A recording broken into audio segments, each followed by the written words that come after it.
I'm going to share some spine-chilling urban legends that will stick with you long after the video ends. So get ready for a little thrill. Urban legends have been a staple of our culture for centuries, captivating our imagination, fueling our darkest fears.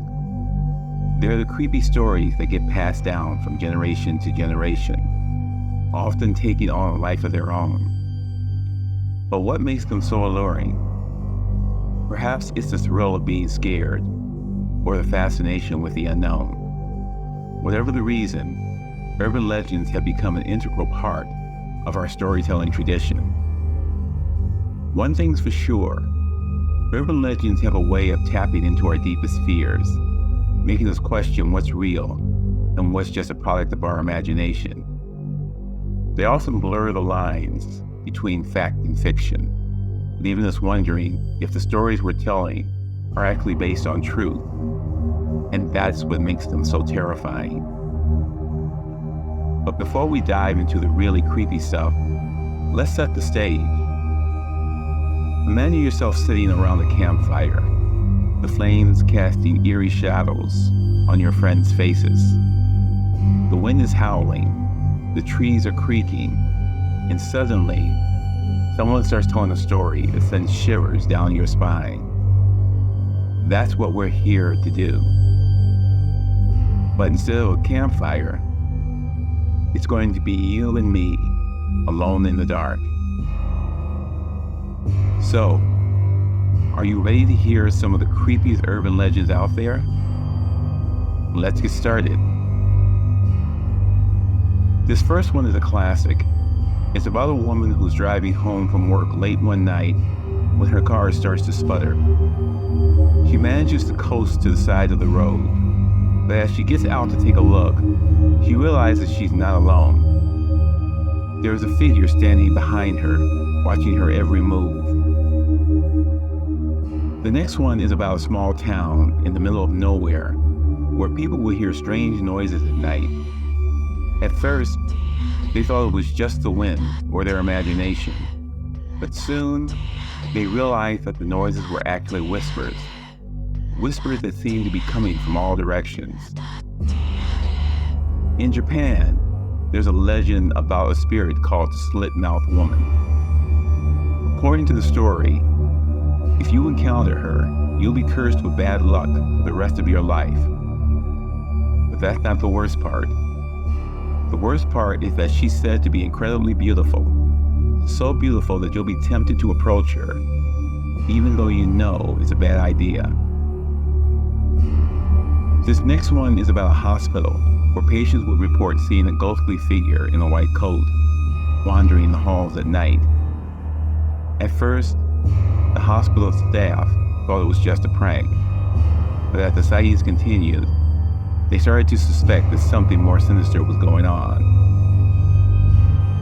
There's a legend in South America about a creature called El Cuero, a giant humanoid figure with skin like leather and eyes that glow like embers. According to the story, if you encounter El Cuero, you'll be dragged deep into the jungle, never to be seen again. In the United States, there's a legend about a woman who's driving home from work one day when she saw a figure on the side of the road, coming for a ride. And as she approached, she realized that that figure was headless, but it was still grinning at her, beckoning her to stop.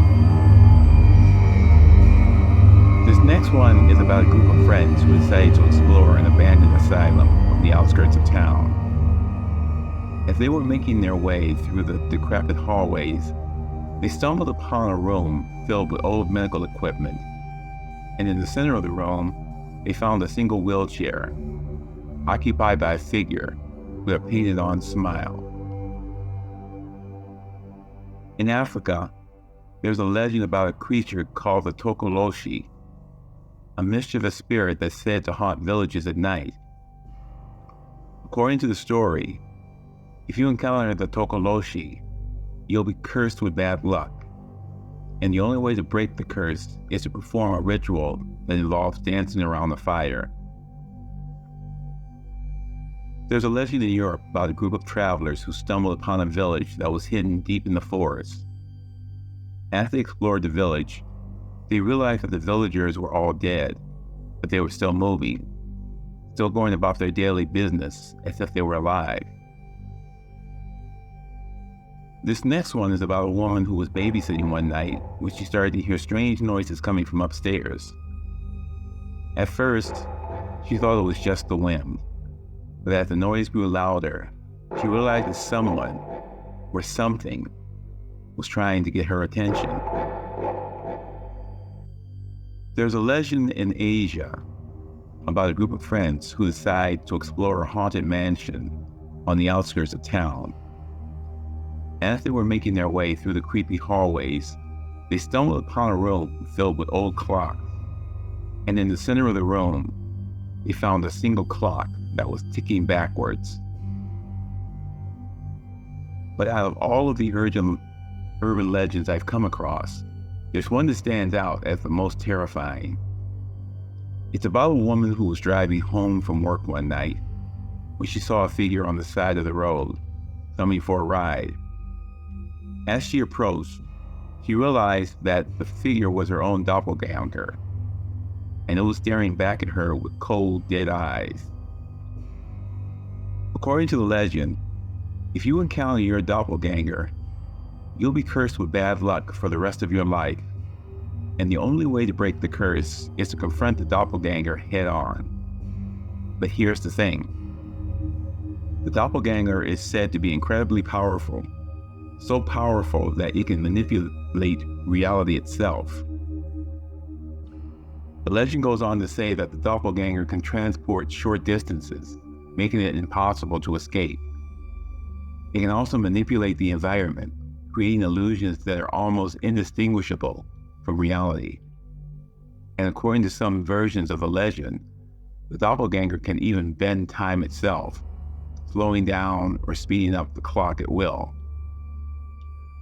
But what's even creepier is that the doppelganger is said to be a harbinger of death. According to the legend, if you encounter your doppelganger, you will know that your time is running out, and there's nothing you can do to stop it. So, what's the deal with these urban legends?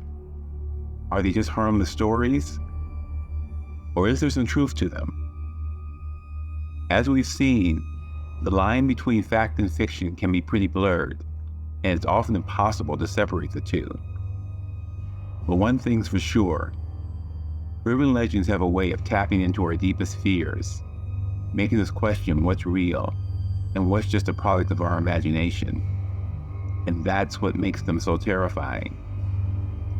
So, next time you're sitting around a campfire, swapping scary stories with your friends, remember, the line between reality and fantasy is thin, and sometimes the scariest monsters are the ones that live in our own minds.